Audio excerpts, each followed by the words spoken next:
Hello friends. इस lecture में हम S C Verma chapter 8 work and energy का प्रॉब्लम नंबर 30 डिस्कस करेंगे।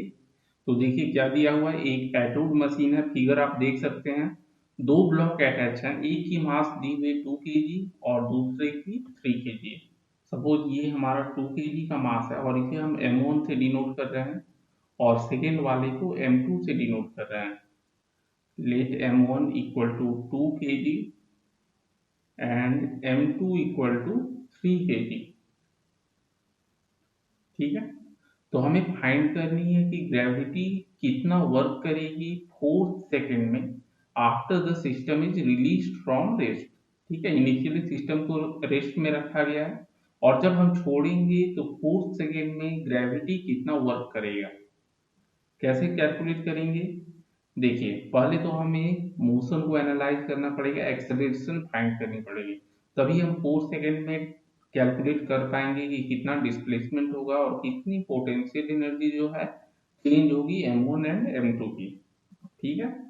तो टेंशन हम एज्यूम कर लेते हैं। सपोज टेंशन जो है हमारी टी है स्ट्रिंग में, तो इधर भी आपको टी हो जाएगी। और m2 ब्लॉक हैवियर है, तो सपोज ये डाउनवर्ड डायरेक्शन में एक्सेलरेशन ए से मूव करेगा and m1 block upward direction में एक्सेलरेशन ए से मूव करेगा। ठीक है। मोशन ऑफ m2 ब्लॉक की बात करें, मोशन ऑफ m2, तो देखिए क्या हो जाएगा। इसका फ्री बॉडी डायग्राम बनाकर हम देख लेते हैं।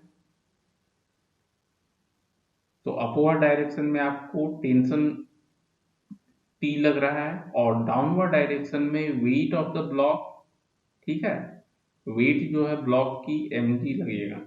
और एक्सेलरेशन इसका डाउनवर्ड डायरेक्शन में है, एक्सेलरेशन ए डाउनवर्ड डायरेक्शन में हो जाएगा ए ए टी और इधर m2 इंटू जी, ये हमारा m2 ब्लॉक है। ठीक है। तो क्योंकि डाउनवर्ड डायरेक्शन में मूव कर रहा है तो नेट फोर्स डाउनवर्ड डायरेक्शन में कितनी हो जाएगी, m2 into g minus T equal to m2 into a. Suppose ये हमारी इक्वेशन 1 है। सिमिलरली अगर मोशन ऑफ m1 हम एनालाइज करते हैं, मोशन ऑफ ब्लॉक m1, इसका भी फ्री बॉडी डायग्राम बना लेते हैं। तो देखिए ये आपका ब्लॉक हो गया, इसमें आपको अपवर्ड डायरेक्शन में लगेगा टेंशन टी, डाउनवर्ड डायरेक्शन में weight of the block, but ये मूव कर रहा है अपवर्ड डायरेक्शन में विथ एक्सेलरेशन ए। तो एक्सेलरेशन ए अपवर्ड डायरेक्शन में और डाउनवर्ड डायरेक्शन में m1 इंटू जी वेट लग रहा है। ठीक है। तो नेट फोर्स अपवर्ड डायरेक्शन में कितनी हो जाएगी, T minus m1 g equal to m1 into a. ये हमारा हो गया इक्वेशन 2। अब देखिए हमें एक्सेलरेशन की वैल्यू फाइंड करनी है, तो ऐड कर देंगे इक्वेशन 1 एंड 2 को, तो टी एलिमिनेट हो जाएगा। Adding equation 1 and 2, 1 and 2, T को एलिमिनेट कर पाएंगे तो m2 minus m1 into g equal to m1 plus m2 into a. और यहाँ पे एक्सेलरेशन की वैल्यू हम फाइंड कर सकते हैं। m2 हमारा है 3 kg और m1 है 2 kg, तो सब्सटीट्यूट करेंगे 3 माइनस 2 1 हो गया, तो g बाय 3 प्लस 2 5 हो जाएगा, g डिवाइडेड बाय 5। ये एक्सेलरेशन हो गया। सपोज ये हमारा हो गया इक्वेशन नंबर 3। अब हमें एक्सेलरेशन तो मिल गया है, हमें फाइंड करनी है work done by the gravity. और हम जानते हैं बाय वर्क एनर्जी थ्योरम कि आपका ग्रेविटी जो है एक कंजर्वेटिव फोर्स है, तो वर्क डन बाय ग्रेविटी हो जाएगा negative of change in potential energy. ठीक है। चलिए,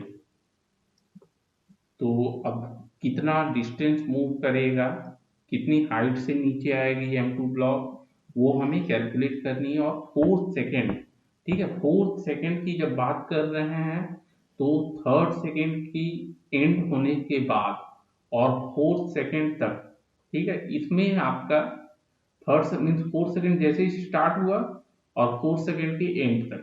ठीक है, इस टाइम 1 सेकेंड के इंटरवल में कितना डिस्टेंस मूव करेगा वो हमें फाइंड करनी है। तो डिस्टेंस मूव कैलकुलेट कर लेते हैं पहले। डिस्टेंस मूव्ड इन 4 सेकेंड, ये आपका देखिए कितना हो जाएगा, half into acceleration into T square होता है, तो 4 स्क्वायर माइनस 3 स्क्वायर। ठीक है, इसी 1 सेकेंड में हमें कैलकुलेट करनी है। अब सपोज देखिए ये आपका M2 है, M2 आपका H नीचे आ रहा है, तो M2 की एनर्जी डिक्रीज करेगी, पोटेंशियल एनर्जी। वहीं M1 ब्लॉक ऊपर जाएगा और सेम हाइट से जाएगा H से, इसकी पोटेंशियल एनर्जी इंक्रीज करेगी। चलिए पहले हम वैल्यू फाइंड कर लेते हैं। हाफ इंटू ए की वैल्यू हम थर्ड से यूज करेंगे, तो G/5 into 4 into 4 16 minus 9 means 7 हो गया, और ये आ गया आपका 7/10 G। ठीक है, अब हमें फाइंड करनी है work done by gravity. Therefore work done by gravity equal to change in potential negative of final potential energy minus initial potential energy. ठीक है, और चेंज की हमें फाइंड करनी है, तो देखिए माइनस ऑफ आपका देखिए M2 का एनर्जी क्या हो रहा है, M2 की एनर्जी रिड्यूस हो रही है और M1 की इंक्रीज होगी, M1 की इंक्रीज होगी और M2 की रिड्यूस होगी। ठीक है, तो M1G H ये पॉजिटिव हो जाएगा और M2 की रिड्यूस हो रही है तो ये नेगेटिव होगा, M2 into G into H। Value substitute कर देंगे, तो ये M2 minus M1 into G into H। ठीक है, M2 माइनस M1 हमारा हो जाएगा 3 माइनस 2 मीन्स 1 इंटू G की वैल्यू 9.8 इंटू H हमारा कितना हो जाएगा 7/10। ये हमने फाइंड किया H की वैल्यू 7/10 इंटू G। ठीक है, ये हमारा H है 7/10G, तो 7/10 इंटू 9.8, और ये आंसर हमारा आएगा जूल में। तो कैलकुलेट करेंगे तो 67.2 जूल आंसर हो जाएगा। ओके फ्रेंड्स, तो इस लेक्चर में हमने क्वेश्चन नंबर 30 के सॉल्यूशन डिस्कस किए। बाकी क्वेश्चन के सॉल्यूशन के लिए आप हमारे प्लेलिस्ट विजिट करें।